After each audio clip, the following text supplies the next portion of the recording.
င်္ဂလာပါခင်ဗျာ KKT Electronic Channel နေပြီးတော့ဝါသနာရှင်ညီကိုများကိုပြန်လည်ကြိုဆိုပါရစေဒီဗီဒီယိုမှာတော့ဒီ acid battery ပေါ့နော်ဒီ acid battery တွေကနေပြီးတော့မှဒါဒီ buck boost converter ပဲဖြစ်ဖြစ်ဒီ buck converter ပေါ့နော်ဒီဘိုးအမြင့်ရောအလျှော့ရောရတဲ့ကတ်တွေပဲဖြစ်ဖြစ်ဒါဘိုးနှိပ်ကတ်တွေပဲဖြစ်ဖြစ်ပေါ့နော်အဲ့ဒါတွေကိုအသုံးပြုပြီးတော့မှကျွန်တော်တို့ဒီ 1S 2S ဒီ lithium battery package လေးတွေကိုဒါအားသွင်းလို့ရမရပါတော့အားသွင်းတာစင်ပြေမပြေလေးကိုကျွန်တော်တို့တူကလေးလာကြမှာဖြစ်ပါတယ်အဲ့ဒီမှာကျွန်တော်သုံးသွားမဲ့ကတ်ကတော့ဒီကတ်လေးပေါ့နော်သူကကျတော့ဒီမှာ display ပါတခါတည်းပါတဲ့အတွက်သူ့ကိုဒါကျွန်တော်သုံးလိုက်တာပေါ့နော်ပြီးတော့သူကတော့ဒီ 4 ampere ထိထုတ်ပေးနိုင်တယ်ဒီကောင်က4 ampere ထိထုတ်ပေးနိုင်တယ်သူ့နောက်ပါလဲသူရေးထားတယ်ပေါ့နော်ဒီ input က5.5 volt ကနေ30 volt အတွင်း input ရတယ် output က 0.5 နဲ့30 volt ဆိုတော့သူကဘိုးမြင့်တာရောနှိမ့်တာရောနှစ်ခုစလုံးရတယ်ပေါ့နော်ဟုတ်ပြီအဲ့တော့ကျွန်တော်တို့စမ်းကြည့်မယ်ပေါ့နော်တခါတလေမှာပေါ့ကိုယ့်အိမ်မှာတချို့ကကျွန်တော်စီမှာလာမေးကြတာရှိတယ်ပေါ့နော်ဒီ acid battery ore တွေကနေပြီးတော့မှကျွန်တော်တို့ဒီ lithium battery ကို DC to DC အားသွင်းလို့ရနိုင်မလားပေါ့အဲ့လိုမျိုးတွေမေးထားကြတာရှိတဲ့အတွက်ကြောင့်ကျွန်တော်ဒီဗီဒီယိုလေးကိုကျွန်တော်တို့ဒီမှာလုပ်ပေးလိုက်တာပေါ့နော်ဒီမှာကျွန်တော်တို့တူတူကစမ်းကြည့်ကြမယ်ပေါ့အဲ့တော့ကျွန်တော်ကတော့ဒီမှာဒီကပ်ပေါ့နော်ဒီ HW140 ပေါ့နော်ဒီ version 320သူ့ကိုဒါကျွန်တော်အသုံးပြုထားတာပေါ့အဲ့တော့ဒါမျိုးမဟုတ်တဲ့ဒီ buck converter ပဲဖြစ်ဖြစ် buck boost converter ပဲဖြစ်ဖြစ်ပေါ့နော်ဒီ CCCV ပါတဲ့ဟာတော့ဖြစ်ရမယ်ပေါ့နော် CCCV ဆိုတာဒါကိုပြောတာပါဒီ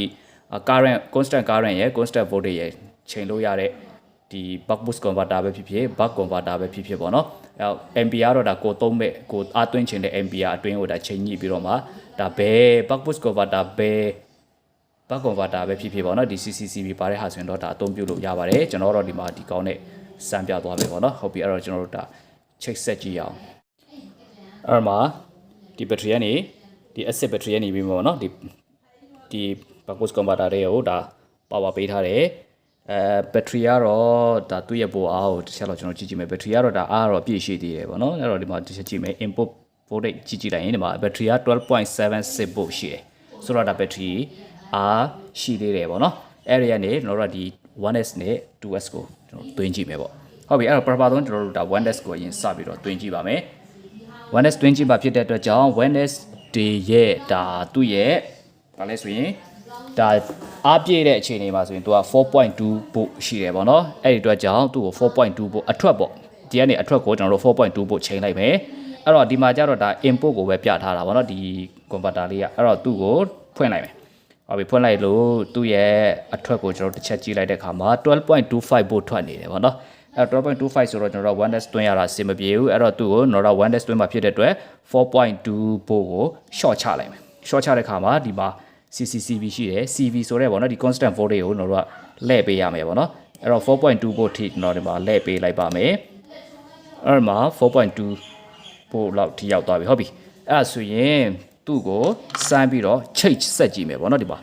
ဒီကောင်နဲ့ချိတ်ဆက်ကြည့်ပါမယ်ဟုတ်ပြီသူကတော့ဒီမှာကျတော့သူကဒါစမ်းဖို့တက်ဖြစ်တဲ့အတွက်သူ့ကိုကျွန်တော် BMS step မပေးထားဘူးပေါ့နော်အဲ့တော့ကိုကတကယ်တမ်းသုံးဖို့ဆိုရင်တော့ဒါ BMS step ပေးရမယ်ပေါ့နော် BMS step မှာဒါလည်းဒါ battery တွေကဒါတက်တန်းကြာပို့ပြီးတော့သုံးနိုင်မှာဖြစ်တဲ့အတွက်ပေါ့နော်ဟုတ်ပြီကျွန်တော်ဒီမှာပေါင်းလို့ချိတ်ဆက်လိုက်မယ်ဘယ်လိုချိန်နေရှိမလဲတစ်ချက်တော့ကျွန်တော်ကြည့်ကြည့်မယ် Okay ဟုတ်ပြီအဲ့လိုချိန်လိုက်တဲ့အခါမှာဒီမှာ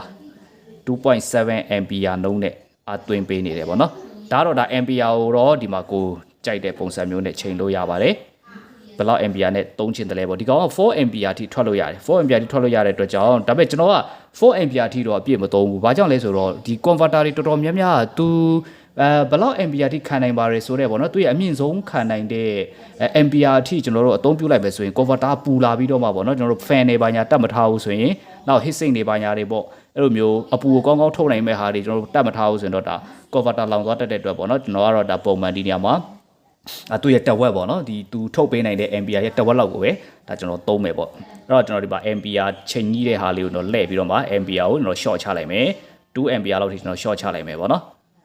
2 ampere ထိ short ချမယ်ဆိုတော့ 2.4 2.3 ဟုတ်ပြီအဲ့တော့မှာ2 ampere လောက်ထိပဲသုံးမယ်ပေါ့နော်ဟုတ်ကဲ့ပါโอเคအဲ့ဆိုရင်ဟုတ်ပြီ2 ampere လောက်ရောက်သွားပြီပေါ့နော်အဲ့ဆိုတော့ဒီမှာအသွင်းလို့ရတဲ့အခြေအနေရှိတယ်ပေါ့နော် current စီးဝင်နေတယ်အသွင်းလို့ရပါတယ်ဒါဒီမှာ CCCV နေရာမှာပေါ့နော်ဒီမှာ CC ဆိုတဲ့ constant current မီးလေးလည်းလင်းနေတယ်ပေါ့နော်အဲ့ဒီလင်းနေတဲ့အဓိပ္ပာယ်ကဒါ current ကိုချိန်လို့ရတယ်ဆိုတဲ့အဓိပ္ပာယ်ပေါ့နော်အဲ့တော့ဒီတိုင်းကျွန်တော်တို့ထားကြည့်မယ်ပေါ့နော်ဒီမှာကျွန်တော်သွင်းလာတာဒါ3မိနစ်4မိနစ်လောက်တော့ရှိပြီပေါ့နော်အဲ့တော့ဘာမှမိုဂျူကလည်းဒါထူးတယ်လည်းပူသွားတာမျိုးမရှိဘူးပေါ့နောက်ပြီးတော့ဒါပုံမှန်2 ampere နှုန်းနဲ့တွင်းနေတယ်ပေါ့နော်။ तू ကဒီ battery ကိုတွင်းလိုက်တဲ့ battery ကအားတဖြည်းဖြည်းနဲ့ပြည့်လာပြီဟဲ့ဆိုတော့ဒါ ampere တဖြည်းဖြည်းနဲ့ယော့သွားမယ်။နော် ampere ဥပမာ0.2 ampere လောက်ပဲလာပြပြီ0.5 ampere လောက်ပဲလာပြပြီဟဲ့ဆိုရင်ဒီ battery အားပြည့်သွားပြီပေါ့နော်။အဲ့ဒီလိုတတ်မှတ်လို့ရပါတယ်ပေါ့နော်။အဲ့တော့ကျွန်တော် 2S အတွက်ကျွန်တော်တို့တွင်းကြည့်မယ်ပေါ့နော်။အဲ့တော့ 2S တွင်းမှာဖြစ်တဲ့အတွက်ကြောင့်ခုနကဒီအထွက်ပို့ပေါ့နော်။ဒီအထွက်ပို့ကိုကျွန်တော်ကအဲ့လဲဆိုရင် 2S ဖြစ်တဲ့အတွက် 8.4 volt ကိုကျွန်တော်ပြောင်းပြီးတော့မှချိန်လိုက်မယ်ပေါ့နော်။ထွက်ကို 8.4 volt ချိန်လိုက်ပြီဆိုတော့ကျွန်တော် 2S battery package လေးနဲ့ချိန်ဆက်ကြည့်ပါမယ်ပေါ့နော်။ဟုတ်ပြီအဲ့တော့ဒီမှာစမ်းပြီးတော့အသွင်းကြည့်မယ်။သူကကြတော့ဘယ်လိုချိန်နေရှိမလဲပေါ့နော်။ကိုကသွင်းတော့မယ်ဟဲ့ဆိုရင်တော့ဒါ battery ကိုအသုံးပြုမဲ့ပေါ့နော်။ဒီ source battery ကတော့ဒါ acid battery ဆိုရင်လည်း acid battery ပေါ့အဲ့ဒါတော့အပြည့်နေဖို့တော့လိုပါလိမ့်မယ်။ဟုတ်ပြီဒီမှာ2 ampere ပေါ့နော်ကျွန်တော် ampere တော့ကျွန်တော်ချိန်ထားတဲ့အတိုင်းပဲဒါ2 ampere ဒါဘိုးကတော့ဒီမှာ 0.7 7 voltကိုလောက်ကိုရောက်သွားတယ်ပေါ့နော်ဒီ 8.4 voltကျွန်တော်ချိန်တယ်တွေကနေ 7.6 လောက်ရောက်သွားတယ်မှာကောင်းကောင်းမွန်အသွင်းပေးနေတာကိုတွေ့ရတယ်ပေါ့နော်အသွင်းလို့ရတယ်ပေါ့ဟုတ်ပြီတူလည်းပဲလို့ပဲဒါ battery package ဒီကောင်အားတဖြည်းဖြည်းနဲ့ပြည့်လာပြီဟဲ့ဆိုရင်ဒီ ampere တဖြည်းဖြည်းနဲ့ရောကျသွားမယ်နောက်ပြီးတော့ဒီ battery အားရှိသေးတယ်အားပြည့်နေသေးတယ်ဆိုရင်တော့ကျွန်တော်တို့ကသွင်းလိုက်ရင်ဒီမှာ ampere အများကြီးတက်မှာမဟုတ်ဘူးပေါ့နော် acid ore တွေကနေပြီးတော့မှဒါကျွန်တော်တို့ဒီ 1s 2s lithium battery တွေကိုအားသွင်းချင်တယ်ဆိုရင်တော့ဒါအဆင်ပြေနဲ့ဒီ buck converter ပဲဖြစ်ဖြစ်ပေါ့နော် buck boost converter တွေကိုအသုံးပြုလို့ပဲဖြစ်ဖြစ်သွင်းလို့ရတာကိုတွေ့ရတယ်အဲ့တော့အဆင်ပြေတယ်ပေါ့နော်သွင်းလို့ရပါတယ်ဒီတချို့ customer တွေတချို့ဒီ user တွေကကျတော့အိမ်မှာ acid OE တွေပေါ့ဒီနယ်တွေမှာဆိုရင်တို့ကဒီ solar တွေနဲ့ပေါ့နော်ဒီ acid OG တွေ200 O တွေ250 O စသဖြင့်ပေါ့အဲ့ဒီ OE တွေရှိတယ်အဲ့ဒါမှာတို့ကအသွင်းချင်တဲ့ခါမှာဒါ lithium တွေကိုပြန်ပြီးတော့အသွင်းချင်တဲ့ခါမှာပေါ့နော်ဒါမျိုးသွင်းလို့ရသလားဆိုပြီးတော့ဒါလာမေးတဲ့လူရှိလို့ကျွန်တော်ဒီမှာဒါကျွန်တော်လက်တွေ့တို့ဒါတင်ဆက်ပေးတာပေါ့နော်အဲ့တော့ကောင်းကောင်းမွန်မွန်ဒါအသွင်းလို့ရပါတယ်နောက်ပြီးတော့ဒီမှာကျွန်တော်ဆင်ထားတဲ့ဒီ solar DIY solar controller ပေါ့နော်ဒါလေးနဲ့ကျွန်တော်တစ်ချက်တော့ပြန်ဆန်းကြည့်မယ်။ဘာကြောင့်လဲဆိုတော့ तू ကအထဲမှာကျွန်တော်သုံးထားတာဒါ300 watt เนาะ300 watt ဒီ20 ampere buck converter ကိုသုံးထားတာပဲပေါ့နော်။အဲ့တော့သူ့နဲ့ကျွန်တော်ဆန်းပြီးတော့တွင်းကြည့်မယ်ပေါ့နော်။အဲ့တော့ဒီမှာပိုအားဒီကောင်က 2S ဆိုတဲ့အတွက် 8.4 ကိုကျွန်တော်ဒီမှာ short ချလိုက်မယ် 8.4 oh sorry 8.4 ဟုတ်ပြီ 8.4 ရောက်သွားပြီဟဲ့ဆိုရင်တော့သူကဒီမှာဆန်းပြီးတော့တွင်းကြည့်မယ်ပေါ့နော်တော့ဒီလိုလေးလဲလာတာသုံးပြုလို့ကျွန်တော်ကဒီမှာပြောချင်တာတော့ဒါ buck converter တွေပေါ့နော်ဘယ် buck converter ပဲဖြစ်ဖြစ်သုံးပြုလို့ရတယ်ဆိုတဲ့အကြောင်းပေါ့လေအဲ့တော့ဒီမှာ check ဆက်လိုက်ပြီဟုတ်ပြီ check ဆက်လိုက်တဲ့ ampere တော့ဒီမှာ5 ampere ထိဆွဲတယ်ပေါ့နော်ဒီမှာကျတော့ဒီကောင်ကကျတော့ဒါပြဿနာမရှိဘူးဘာကြောင့်လဲဆိုတော့20 ampere ထိနိုင်တယ်လို့ပြောတယ်20 ampere ထိနိုင်တယ်လို့ပြောတဲ့အတွက်ဒါ10 ampere လောက်ထိရတော့ဒါ AACC ဒီကောင်ကဒါအသုံးပြုလို့ရတယ်ပေါ့အဲ့ဆိုရင်ဒီမှာ5 ampere နှုန်းနဲ့ဒါအားသွင်းနေတယ် source ကနေ4 ampere ယူရတယ်ပေါ့နော်ဟုတ်ပြီပြီးတော့ဒီမှာအဝင်ပေါ့ဒါအဝင် ampere အဲ့လောက်ရှိတယ်အထွက် ampere ကတော့ဒါ5ကျော်တယ်ပေါ့နော်အဲ့လိုလဲအသွင်းလို့ရပါတယ်အဲ့တော့ဒီမှာ ampere ချိန်ချင်းတော့ဒါလေးကိုနှိပ်ပြီးတော့ကျွန်တော်တို့ကဒါအထွက် ampere ကိုဒါကိုလို့သလိုချိန်ရေးလို့လဲရအောင်မယ်ပေါ့နော်